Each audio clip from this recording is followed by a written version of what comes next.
What's up, guys? My name is JDCook5 and welcome to the review of Chelsea versus Man City, where Man City came out victorious with a 2-0 victory against Chelsea at Stamford Bridge. Before we do get into this review, it would be much appreciated if you're able to hit that like button, hit that subscribe button, and don't forget to hit that notification button so you never miss a video.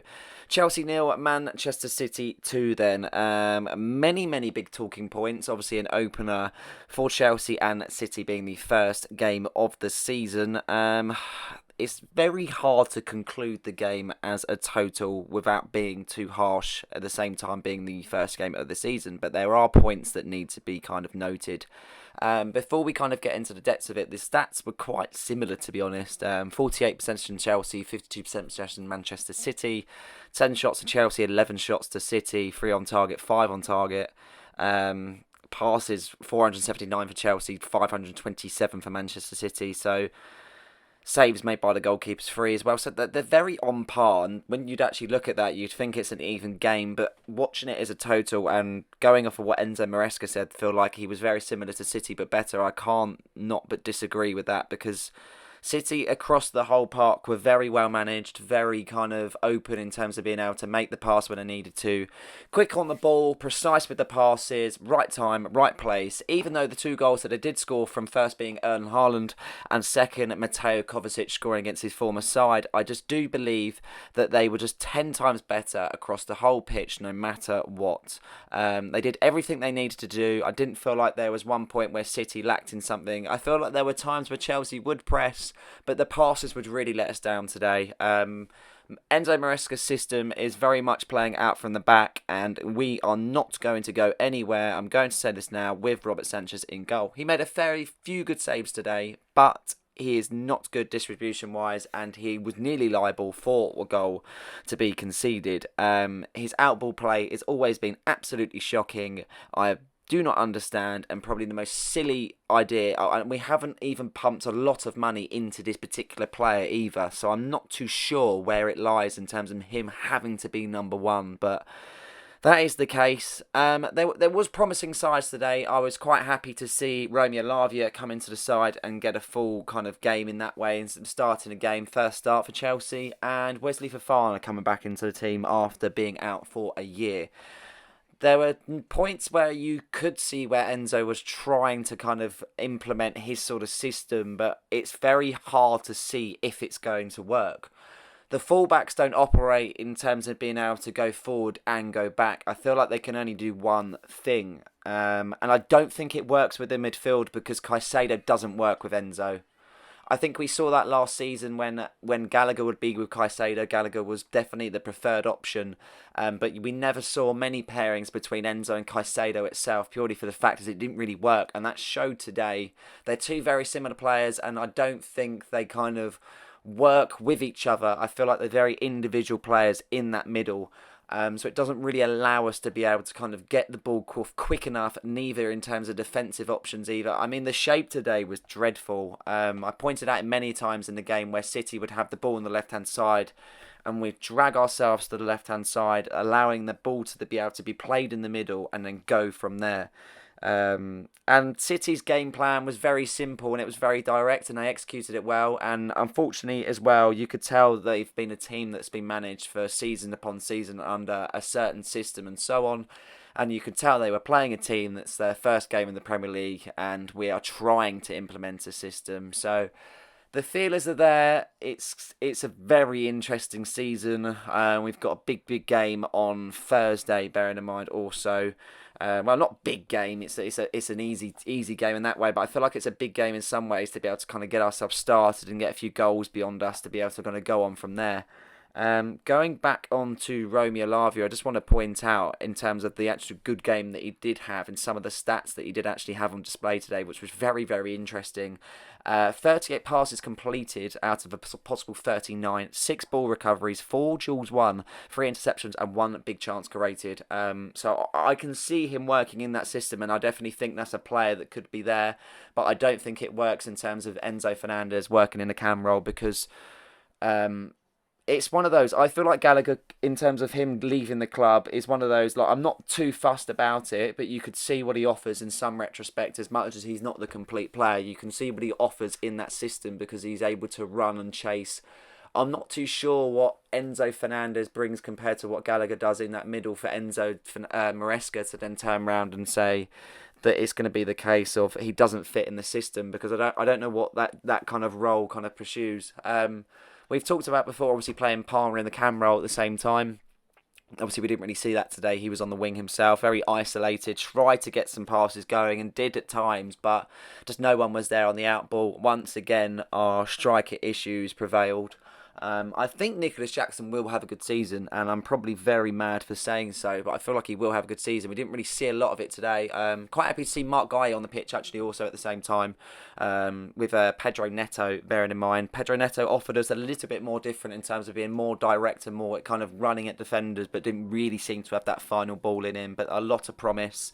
And I did like the looks of Mark at the same time as well, being able to kind of make the runs when needed to, chasing the ball down, being really direct, really sharp on the ball, looked a little bit more hungry compared to Jackson at the same time. So there is positives out of it, and I think that is the good thing to take. I mean, I think if we were sitting here and we've been battered 4-5-0, 3-0, and they completely controlled the game, then I think it would be some things to worry about. But if this were to continue, then obviously, yes, we are going to be in for a bad season. I'm hoping that's not the case. I'm hoping that things are going to go on from there. So we're going to get into these player ratings, and we're going to see from what the players did start and the players that did substitute how I rated them on the pitch today. Right, these are my player ratings for the particular side that were fielded today. I'm just going to go with a 4-2-3-1 formation. You know my thoughts are clear on Robert Sanchez. Not fit enough to be in goal for us. Made a few good saves, and probably kept us in it to a degree, but I just still don't think he's good enough. I'm going to be kind. I'm going to go with a 6.2 on that, purely for the fact as he did make some good saves, but if he wants to stay in between the sticks, his distribution needs to get 10 times better. Mark Cucurella, 5.0, absolutely abysmal today. Saw nothing that we saw in the Euros, neither did we see from last season either. He's definitely a bit of a joke after all the Haaland jokes at the same time. That's definitely come back to bite him, but City will be having the last laugh at that one. He was last to every ball. Jeremy Doku was running rings around him at one point, and so was Savinho. Savinho was really good in the first half, I thought, for City, and a new player for City, obviously being the City group and then signing him on from there. I thought he was an actual class player for City today. Obviously, he got subbed on for another great substitute, being Phil Foden. They just had such good depth, and bearing in mind they didn't play their strongest side, and neither did they have Rodri in the middle. So if that's not their strongest side, what are they going to be like this season? Definitely challengers. As of course, we're going back onto player ratings. Wesley Fofana, 6.5. Obviously his clearance led to the second goal, which probably could be less in terms of his rating, but I'm going to be kind because it was a big statement for Wes to come back into the side after being out for a year and just playing fluid football. I thought he was very good in terms of his interceptions. He was strong on the ball. He looked fit. He looked ready to be able to kind of take a duels in terms of pace also. So no worries on that front. Obviously poor clearance and could have a tighter kind of positioning also. But yeah, definitely good kind of markers from Wes, and hopefully we'll see more. Levi Carwell, 6.0. Didn't really see much from Levi. Didn't really put a foot wrong, but didn't really do anything at the same time. Solid as always at the back, I feel, and he's a very fast and agile centre-back, but again, could have done much better in that back four for sure.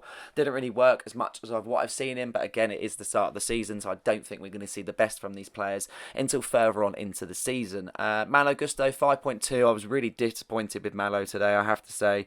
Didn't offer anything on that right-hand side. Jeremy Doku had him in his back pocket every single time he wanted to make a run. As soon as he take a heavy touch and kind of burst onto the ball, Malo was nowhere to be seen. Tried to be able to kind of get himself into positions and being able to take on his distribution in terms of being able to try to get the ball further forward and play a decent ball to Mayo to go onto the run was shocking. Not good enough whatsoever from Malo. Really needs to improve if he wants to kind of get himself into that right back position. And it does make you question, are we missing Reece James? But is he going to be fit enough to go on for the whole season? Romeo Lavia was my man of the match today. If we were to pick a man of the match from the Chelsea team, it's very hard to say that. 7.0. Didn't put a foot wrong whatsoever. Looked like he'd been playing in the side for many years, in all honesty. And if that's what we're going to get from Romeo, then I feel like we're in for a good season. season in that sense in terms of himself as an individual. Really, really good stuff, I have to say. Didn't put a foot wrong, and I have to give him a 7.0.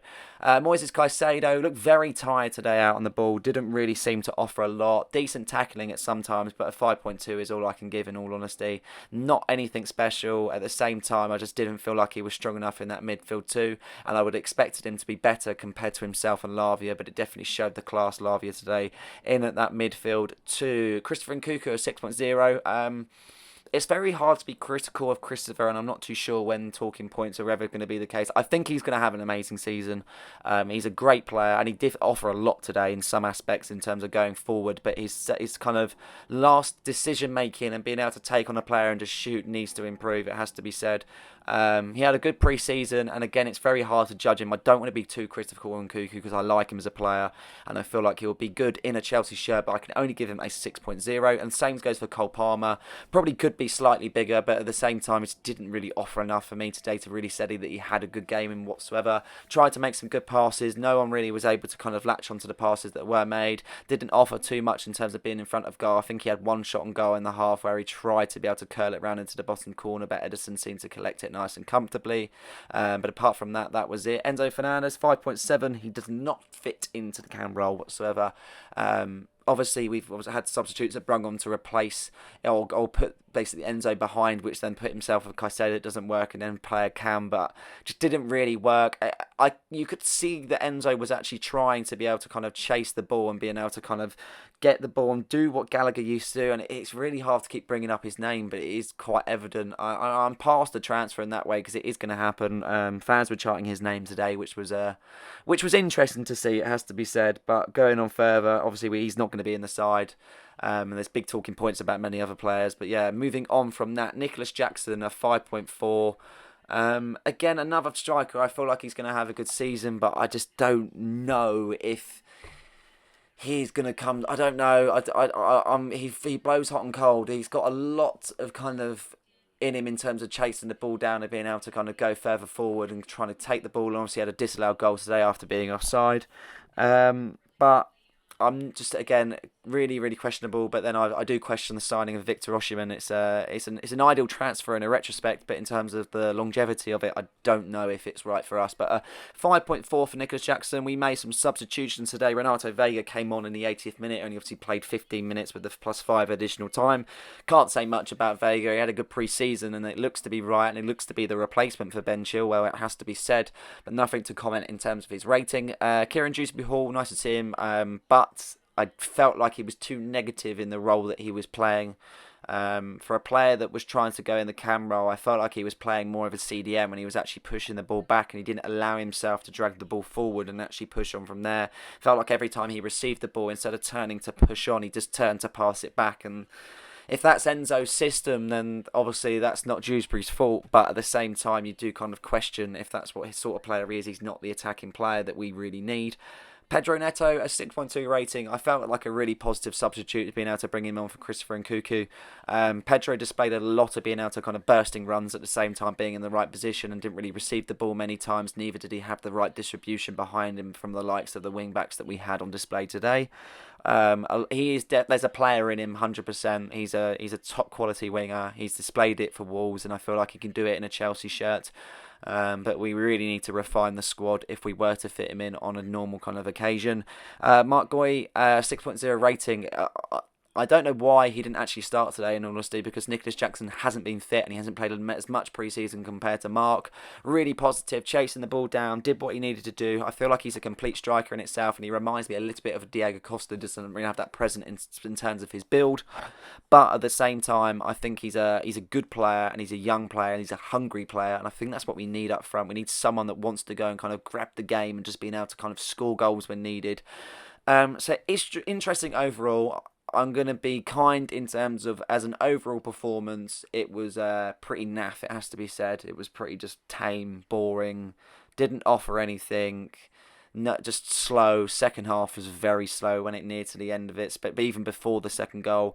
As a future, I feel like we can kick on and we can go even further forward, but time will tell in that retrospect, and it will be interesting to see if Maresca can kind of pick the side up after defeats like this, because I don't think like this is going to be the first time that we're going to be seeing this, and I feel like it will be a kind of representation of our season in terms against the big sides. I don't know if they're going to compete in that sort of manner, and I'm not too sure if our focus is on going to be other kind of options to be able to make it easier for ourselves as a team. But it's hard to comment now. It's early days. I mean, give us a month or so, or a couple of months, X amount of games in, and then you can kind of see where it's going. But for now, it's obviously hard to lose our opening game. We're going to go further on, hopefully get a result on Thursday to be able to kind of just get that playoff out of the way and get it done. Play a different side, see what players have been able to kind of do, and hopefully we'll see a result there, and then they can push on further to Wolves, where we'll see some previews for that one, and we'll get a result for our first 3 points in the Premier League. But this is the end of this particular review. I hope you guys have enjoyed this one. Please like and subscribe for more content, and don't forget to hit that notification button so you never miss a video. Cheers.